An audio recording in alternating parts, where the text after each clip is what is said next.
नमस्कार दोस्तों, आप सभी का एक बार फिर से स्वागत है अपने यूट्यूब चैनल ब्रिलियंट खोटा क्लासेस में। और आज हम लोग झारखंड एसएससी के द्वारा एक्साइज कांस्टेबल का जो विज्ञापन आया हुआ है उसके बारे में चर्चा करेंगे और इसका जो भी अपडेट है इसके बारे में आज हम लोग चर्चा करेंगे। तो सबसे पहले बता दें कि झारखंड सचिवालय के द्वारा झारखंड उत्पाद सिपाही का वैकेंसी आई हुई है और इसमें कुल टोटल पोस्ट 583 पोस्ट है, जो कि ये 2017 का वैकेंसी था। इसको झारखंड सरकार के द्वारा रद्द करके न्यू विज्ञापन निकाला गया है। और इसका जो क्या इसमें आज हम लोग देखेंगे कि इसका अप्लाई का डेट, कितना सीट है, फ़ी कितना लग रहा है, एज क्या रहेगा, क्वालिफ़िकेशन क्या रहेगा, साथ ही साथ इसका जो भी सिलेबस है, सिलेबस के बारे में भी चर्चा करेंगे। और इसका सिलेक्शन का प्रोसेस क्या रहेगा, पिछले प्रोसेस में क्या था, अब का प्रोसेस क्या है, इन सभी के बारे में आज हम चर्चा करेंगे। तो आपको बता दें कि चैनल में अगर नए हैं तो प्लीज़ चैनल को ज़्यादा से ज़्यादा लाइक करें, शेयर करें, कमेंट करें और चैनल को सब्सक्राइब ज़रूर कर लें। साथ ही साथ बेल आइकन को ज़रूर प्रेस कर लें, जिससे आपको वीडियो का जो भी न्यू वीडियो आएगा उसका अपडेट मिलता रहे। तो चलिए आज हम लोग झारखंड एसएससी के द्वारा जो निकला हुआ है एक्साइज कांस्टेबल यानी उत्पाद सिपाही, इसके बारे में डिटेल से जानेंगे क्या है। और चलिए सबसे पहले बता दें कि इसका जो टोटल पोस्ट है वो 583 पोस्ट है। टोटल कितना पोस्ट है? 583 पोस्ट है। साथ ही साथ इसका अप्लाई का जो डेट है, अप्लाई का डेट है 25 फरवरी 2022 से लेकर के 26 मार्च 2022 तक इसका फॉर्म फिलअप होगा। साथ ही साथ इसका फ़ी जो है फ़ी बहुत कम रखा गया इस बार। जनरल और ओबीसी के लिए मात्र 100 रुपया है और एसटी एससी के लिए 50 रुपया। इसका जो पेमेंट का मेथड है वो जो है जनरल के लिए 100 रुपया, जनरल ओबीसी के लिए 100 रुपया, एसटी एससी के लिए 50 रुपया। अब बात करते हैं एज का। तो एज जो है कि इसमें मिनिमम एज कितना होगा, मैक्सिमम एज कितना होगा। तो एज जो है इसमें काउंट किया गया है, कट ऑफ डेट रखा गया है 1 अगस्त 2022। तो 1 अगस्त 2022 तक मिनिमम एज, कम से कम एज 18 साल होना चाहिए। जिनके भी 18 साल हो गए हैं, जो भी झारखंड के एग्ज़ाम झारखंड से जितने भी रिलेटेड हैं उनका तैयारी कर रहे हैं, तो उसके लिए बहुत ही सुनहरा अवसर है, जो कि कम से कम एज 18 वर्ष रखा गया है। और साथ ही साथ मैक्सिमम एज जो है 25 वर्ष है। तो 18 से 25 साल के बीच में जितने भी अभ्यर्थी हैं उनके लिए बहुत ही अच्छा सुनहरा मौका है उत्पाद सिपाही बनने का। तो मिनिमम एज 18 साल और मैक्सिमम एज 25 साल। कट ऑफ डेट काउंटिंग होगा 1 अगस्त 2022 तक। उसके बाद जनरल के लिए जो है 25 साल होगा, ओबीसी के लिए 27 साल। ओबीसी में 2 साल का छूट दिया गया है ओबीसी के लिए, और एसटी एससी के लिए 30 वर्ष। एसटी एससी के लिए 5 साल का छूट मिला, 5 साल का छूट दिया गया है। अब बात करते हैं क्वालिफिकेशन का। तो क्वालिफिकेशन जो है इसमें 10th पास मांगा गया है। क्वालिफिकेशन कितना मांगा गया है? 10th पास। तो 10वां पास वाले जितने भी अभ्यर्थी हैं वो सब ऑनलाइन कर सकते हैं। और इसका जो सिलेबस होगा वो सिलेबस भी बता देते हैं क्या क्या रहेगा। इसमें मुख्य रूप से 3 पेपर रहेगा। 3 पेपर में क्या क्या रहेगा? 3 पेपर में पहला पेपर जो है भाषा ज्ञान रहेगा। इसमें भाषा ज्ञान में क्या क्या है? अब हिंदी भाषा ज्ञान जो है 80 प्रश्न का रहेगा। हिंदी भाषा ज्ञान 80 प्रश्न और अंग्रेजी भाषा ज्ञान से 40 प्रश्न रहेंगे, यानी कुल 120 प्रश्न रहेगा। 120 प्रश्न के लिए समय आपको बनाने के लिए 2 घंटे का समय दिया जाएगा। साथ ही साथ ये जो एग्ज़ाम होगा वो ऑफलाइन एग्ज़ाम होगा, यानी OMR सीट पे एग्ज़ाम होगा। OMR सीट पे एग्ज़ाम होगा। तो ये पहला पेपर है। पहला पेपर में क्या है? भाषा ज्ञान है, जो कि इसमें उत्तीर्ण के लिए कम से कम 30% अंक लाना अनिवार्य है। अगर आप 30% से कम नंबर लाते हैं तो आप डिसक्वालीफाई कर दिए जाएंगे। तो इसमें कम से कम 30% नंबर लाना अनिवार्य है। साथ ही साथ इसमें जो है समय आपको 2 घंटे का समय दिया जाएगा। और ये जो पेपर है, भाषा ज्ञान का पेपर है, इसमें आपको मेरिट में ये मार्क्स ऐड नहीं होगा, सिर्फ इसमें क्वालिफाई करना है, पास करना है। अब बात करते हैं दूसरा पेपर का। 3 पेपर का एग्ज़ाम होगा। दूसरा पेपर जो है तो दूसरा पेपर में आपका क्षेत्रीय भाषा होगा और ये 100 मार्क्स का होगा, समय 2 घंटे का होगा। क्षेत्रीय भाषा जो है सो 100 मार्क्स का होगा और क्षेत्रीय भाषा में कुल 12 क्षेत्रीय भाषा है और उन 12 क्षेत्रीय भाषा में कोई एक रख सकते हैं, जैसे कि आपका हो गया खोटा है, उर्दू है, बांग्ला है, उड़िया, मुंडारी, हो, पंचपरगनिया, नागपुरी, कुरमाली, कुड़ुक, संथाली और खड़िया, ये 12 क्षेत्रीय भाषा है और इन 12 क्षेत्रीय भाषा में कोई भी एक सब्जेक्ट आपको रख लेना है। जैसे आपका खोटा हो गया, उर्दू हो गया, बांग्ला हो गया, तो इसमें से किसी एक में आपको 100 नंबर का ये पेपर रहेगा। ठीक है, इसमें ये मार्क्स आपका मेरिट में शामिल होगा और ये आपको मेरिट में शामिल करने के लिए बहुत ही ज़्यादा मार्क्स लाने के लिए आपका ये सबसे अच्छा पेपर रहेगा। अब बात करते हैं तीसरा पेपर। तीसरा पेपर जो है वो सामान्य ज्ञान का पेपर होगा। इसके लिए भी समय 2 घंटे का होगा और ये प्रश्न आपका 120 प्रश्न होगा। 120 प्रश्न में आप कौन कौन सा रहेगा, कौन कौन सा सेक्शन से रहेगा, उसके बारे में भी चर्चा कर लेते हैं। तो इसमें से सबसे पहला जो रहेगा वो सामान्य अध्ययन रहेगा। सामान्य अध्ययन जो कि आपका 40 प्रश्न रहेगा। सामान्य अध्ययन 40 प्रश्न का रहेगा और झारखंड राज्य से संबंधित ज्ञान, झारखंड राज्य से संबंधित ज्ञान, ये आपका 50 नंबर रहेगा। और ये झारखंड बहुत ही इंपॉर्टेंट है। झारखंड और ये क्षेत्रीय भाषा, ये दो ही पेपर से आपका सिलेक्शन में काफ़ी मदद मिलेगा। तो झारखंड से आपका 50 प्रश्न रहेगा, सामान्य विज्ञान से आपका 20 प्रश्न रहेगा और सामान्य गणित से 10 प्रश्न, अनुकूल आपका 120 प्रश्न रहेगा, जो कि ये 120 प्रश्न आपके लिए दो घंटे में सॉल्व करना है। तो 120 प्रश्न के लिए आपको समय 2 घंटे का दिया जाएगा। और क्षेत्रीय भाषा में भी समय 100 प्रश्न रहेगा, लेकिन समय उसके लिए भी 2 घंटे का दिया जाएगा। तो ये था आपका सिलेबस को और हम बारीकी से जानेंगे जब हम लोग इसका अध्ययन करेंगे, पढ़ाई करेंगे, उस वक्त जो है सो एक बार और हम सिलेबस का चर्चा कर देंगे, खास करके क्षेत्रीय भाषा का, जिसमें से खोटा को हम पढ़ाएंगे। तो खोटा भाषा वाला का भी एक अलग से वीडियो बनाएंगे। तो अभी बात करते हैं सिलेक्शन प्रोसेस का, क्या इसका सिलेक्शन प्रोसीड्यूर रहेगा। तो सिलेक्शन प्रोसेस पहले जो 2017 में विज्ञापन निकाला गया था सरकार के द्वारा, तो उसमें से जो सो क्या था कि पहले रिटर्न एग्जाम होता था, फिर फिजिकल, फिर मेडिकल, उसके बाद मेरिट। लेकिन इस बार क्या है कि इस बार जो सो सिलेक्शन प्रोसेस में थोड़ा चेंजिंग किया गया है कि इस बार जो सो पहले क्या होगा, फिजिकल होगा। फिजिकल यानी कि दौड़। तो इसमें से जो है सो वैसे अभ्यर्थी जो दौड़ने में सफल होंगे वही जो है सो आपका रिटर्न एग्जाम में बैठेंगे।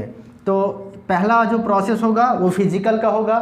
फिजिकल उसके बाद रिटर्न होगा। रिटर्न में ये 3 पेपर का एग्ज़ाम देना पड़ेगा। 3 पेपर में ये पहला पेपर भाषा ज्ञान का रहेगा, और दूसरा क्षेत्रीय भाषा और तीसरा सामान्य ज्ञान का। तो जिसमें से भाषा ज्ञान में सिर्फ क्वालिफाई करना है, क्षेत्रीय भाषा और ये सामान्य ज्ञान का जो पेपर होगा, यही दोनों पेपर में आपका मेरिट में शामिल करेगा। तो रिटर्न एग्ज़ाम होगा। रिटर्न होने के बाद आपका फिर से जो रिटर्न में पास करेंगे वो मेडिकल के लिए बुलाया जाएगा, और मेडिकल में जो है सो फिट होने के बाद जो है सो आपका मेरिट तैयार होगा, और मेरिट के बाद आपका ज्वाइनिंग हो जाएगा। तो ये था आपका सिलेक्शन प्रोसेस। अब बात करते हैं थोड़ा सा फिजिकल जो होगा। फिजिकल में क्या होगा, फिजिकल के बारे में भी हम इसके बारे में चर्चा करेंगे। तो पहले थोड़ा सा आता है हाइट। इसका जो सो फिजिकल के लिए हाइट जो सो ज़रूरी है। जनरल ओबीसी के लिए जनरल ओबीसी के लिए हाइट जो है सो 160 सेंटीमीटर होना चाहिए, और एसटी एससी के लिए 155 सेंटीमीटर, और फीमेल के लिए 148 सेंटीमीटर। फीमेल के लिए 148 सेंटीमीटर होगा। और चेस्ट का बात करते हैं। चेस्ट, सीना जो है सो चेस्ट जो है सो 81 सेंटीमीटर होना चाहिए नॉर्मल, और फुला करके जो है सो यानी 5 सेंटीमीटर का डिफरेंट होना चाहिए, 5 सेंटीमीटर का। तो एसटी एससी के लिए 155 हाइट होगा और चेस्ट होगा 79 सेंटीमीटर। चेस्ट कितना होगा, 79 सेंटीमीटर होगा एसटी एससी के लिए, और जनरल ओबीसी के लिए 81 सेंटीमीटर। और फीमेल के लिए चेस्ट नहीं मापा जाएगा। तो फीमेल के लिए मेन है 148 सेंटीमीटर का रहेगा। अब इसमें बात करते हैं फिजिकल के लिए। फिजिकल में जो रनिंग का जो प्रोसेस है वो रनिंग क्या होगा, रनिंग जो है सो क्या होगा। अब रनिंग के लिए जो है जो इसमें बॉयज़ अभ्यर्थी के लिए 10 किलोमीटर रनिंग करना है, और ये 10 किलोमीटर के लिए समय रहेगा आपका 1 आवर, 1 घंटे का समय दिया जाएगा। तो 1 घंटे में बॉयज़ को 10 किलोमीटर दौड़ना है, और गर्ल्स के लिए जो सो 5 किलोमीटर रनिंग है, फिजिकल है, 5 किलोमीटर दौड़ना है, और उसके लिए समय होगा आपका 40 मिनट। उसके लिए समय कितना होगा? 40 मिनट के लिए। तो ये है फिजिकल का प्रोसेस। ये अगर आप क्वालिफाई कर लेते हैं तो आपका रिटर्न भी होने की संभावना काफ़ी हद तक रहेगा, क्योंकि जो भी तेज़ तरार होते हैं वो फिजिकल कहीं ना कहीं कमज़ोर रहता है। अगर फिजिकल हो गया तो ये जो है सो आराम से रिटर्न भी जो है सो होने की संभावना रहेगी। तो पहले जो सो अभी जो इसका एग्ज़ाम, एक चीज़ और इसमें चर्चा करेंगे कि इसका एग्ज़ाम का डेट कब होगा। तो एग्ज़ाम का डेट जो है सो अप्रैल महीना के तीसरा सप्ताह में एग्ज़ाम होने की संभावना है, प्रबल संभावना है कि अप्रैल के तीसरे सप्ताह में होने का पूरी चांसेस हो सकता है, होगा। ठीक है, हो सकता है डेट 1-2 सप्ताह आगे पीछे भी हो सकता है, लेकिन ज़्यादातर संभावना है कि अप्रैल मंथ के तीसरा सप्ताह, थर्ड वीक ऑफ अप्रैल, तो थर्ड वीक ऑफ अप्रैल में इसका एग्ज़ाम होने का संभावना है। साथ ही साथ एक चीज़ और हम लोग चर्चा करेंगे इसमें, जो कि अब इसका जो जाति प्रमाण पत्र और स्थानीय प्रमाण पत्र को लेकर के भी काफ़ी अभ्यर्थी जो है सो परेशान हैं कि कब का बना हुआ होना चाहिए, तो इसके बारे में चर्चा करेंगे। चलिए तब बात करते हैं कि जाति प्रमाण पत्र जो है सो कब का बना होना चाहिए और किसके द्वारा बना होना चाहिए। बहुत सारे अभ्यर्थियों को इन जाति और स्थानीय को लेकर के बहुत सारा दुविधा बना हुआ था, तो इस चीज़ को लेकर के हम क्लियर कर देना चाहते हैं कि जाति प्रमाण पत्र जो है, जाति प्रमाण पत्र निर्गत तिथि यानी 25/2/2019 के बाद का होना चाहिए। 25 फरवरी 2019 के बाद का होना चाहिए, और वो किसके द्वारा? एसडीओ, सीओ या डीसी के द्वारा, यानी तीनों के द्वारा, किसी के द्वारा भी, यानी 25 फरवरी 2019 के बाद का यदि बना हुआ है तो वो आपका चल जाएगा, वैलिड माना जाएगा। साथ ही साथ जो फॉर्म भरने का डेट है, यानी 26 मार्च 2022 के बाद अगर बनता है, के बाद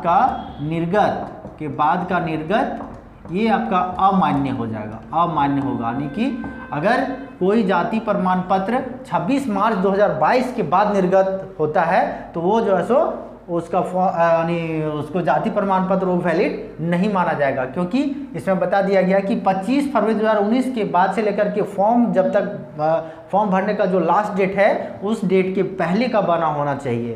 तो ये आपका मेरे ख्याल से क्लियर हो गया होगा कि जाति प्रमाण पत्र जो है सो 25 फरवरी 2019 के बाद का निर्गत होना चाहिए और 26 मार्च 2022 के पहले तक बन जाना चाहिए। तो ये आपका मान्य हो जाएगा।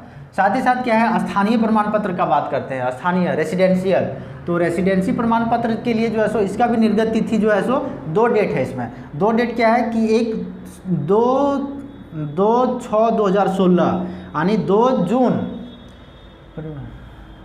तो 2 जून के बाद के 2 जून 2016 के बाद का होना चाहिए। और ये किसके द्वारा, ये 2016 के बाद किसके द्वारा? एसडीओ या डीसी के द्वारा अगर निर्गत है तो ये आपका मान्य हो जाएगा, 2016 के बाद वाला भी चल जाएगा। लेकिन कहाँ, एसडीओ के द्वारा बना होना चाहिए या फिर डीसी के द्वारा बना होना चाहिए, तभी मान्य होगा। और नहीं तो 19/7/2022 यानी 19 जुलाई 2022 के बाद का होना चाहिए, वो सीओ के द्वारा निर्गत होगा तो वो चल जाएगा। तो यदि आपके पास यानी 2 जून 2016 के बाद का बना हुआ है, एसडीओ के द्वारा बना हुआ है या डीसी के द्वारा बना हुआ है, तो आपका मान्य हो जाएगा। साथ ही साथ यदि 2019 के बाद का बना हुआ है, सीओ के द्वारा निर्गत है, तो भी आपका ये मान्य हो जाएगा। तो जहाँ तक मुझे उम्मीद है कि जाति प्रमाण पत्र और स्थानीय प्रमाण पत्र को लेकर के जो भी डाउट होगा, जो भी अभ्यर्थी डाल रहे होंगे, उनका डाउट क्लियर हो गया होगा।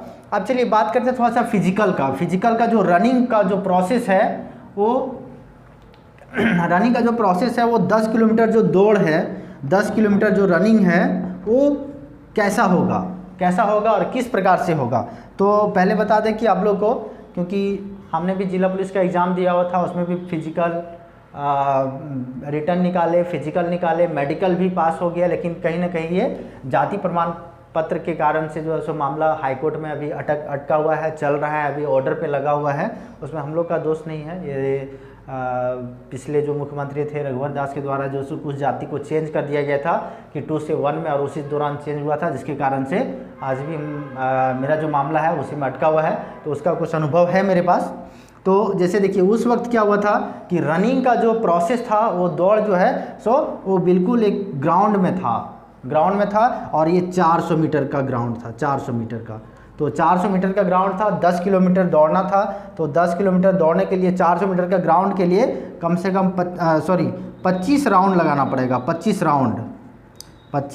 राउंड लगाना होगा। तो 25 राउंड लगाने के लिए 1 घंटा समय पर्याप्त है, लेकिन बशर्ते उसके लिए क्या चाहिए कि इस 25 राउंड लगाने के लिए मेन है इसमें स्टेमिना बनाए रखना। स्टेमिना बनाए रखने के लिए वो 1 दिन, 4 दिन, 5 दिन प्रैक्टिस करने से नहीं होगा। कम से कम इसके लिए लगातार 1 महीना कंटिन्यू अगर प्रैक्टिस कीजिएगा। पहले दौड़ने का इसका प्रोसेस क्या होगा कि पहले जो है सो 2 राउंड लगाइए, 3 राउंड लगाइए, 4 राउंड लगाइए। इस तरह से धीरे धीरे जो है सो आप अपना राउंड का जो है सो संख्या बढ़ाते चलिए। तो 1 महीना होते होते आप ज़रूर जो है सो 25 राउंड से ज़्यादा लगा लीजिएगा। लेकिन पिछला एग्जाम में क्या हुआ था, एक और मिस्टेक हुआ था। बहुत सारे बच्चे लोग 25 राउंड लगा करके भी फेल हो गए थे यानी फिजिकल में। इसका रीज़न क्या था कि रीज़न ये था कि उसमें जो सो सेंसर लगा हुआ था और यहाँ पे चेस्ट में एक नंबर दिया गया था। तो उस नंबर को जो कैप पहनाया गया था, टोपी पहनाया गया था, और उस टोपी में नंबर था।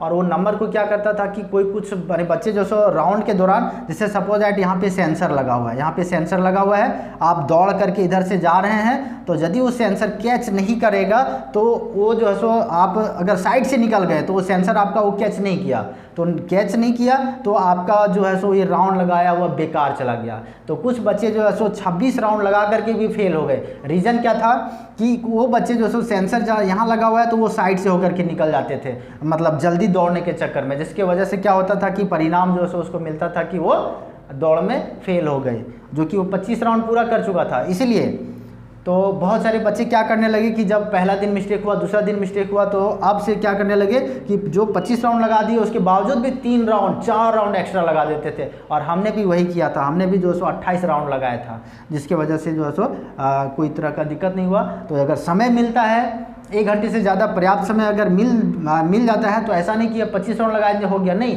1-2 राउंड ज़्यादा भी लगा सकते हैं और लगा ही लेना है, ताकि उसमें से कोई किसी प्रकार का किंतु परंतु ना रहे, कोई डाउट ना रहे। तो ये था दौड़ने का प्रोसेस। और स्टेमिना, सबसे पहला चीज़ है स्टेमिना। आप कितना स्पीड से दौड़ रहे हैं ये मायने नहीं रखता है, आप ये मायने रखता है कि आप 1 घंटा दौड़ पा रहे हैं कि नहीं पा रहे हैं। सो आप पहले घर में ही, घर के अगल बगल में जितने भी ग्राउंड है उसमें से पहला चीज़ है कि ये चीज़ आप लोगों को क्लियर कर लेना है कि हमको 1 घंटा दौड़ना है। पहले ये नहीं देखना है कि हम 10 किलोमीटर दौड़ पा रहे हैं कि नहीं पा रहे हैं। सो सबसे पहला चीज़ है कि 1 घंटा से ज़्यादा हमको दौड़ना है। फिर धीरे धीरे जो सो समय मैनेज कर लेना है। 10 दिन, 15 दिन, 20 दिन, आपको 10-15 दिन काफ़ी है। और ये उम्मीद है कि ये जो फिजिकल का जो दौड़ है वो आपका अप्रैल के 3rd महीना में ले लिया जाएगा। तो उम्मीद है कि आप लोग इस वीडियो से बहुत कुछ समझ में आया होगा। तो चलिए मिलते हैं नेक्स्ट वीडियो में, तब तक के लिए धन्यवाद।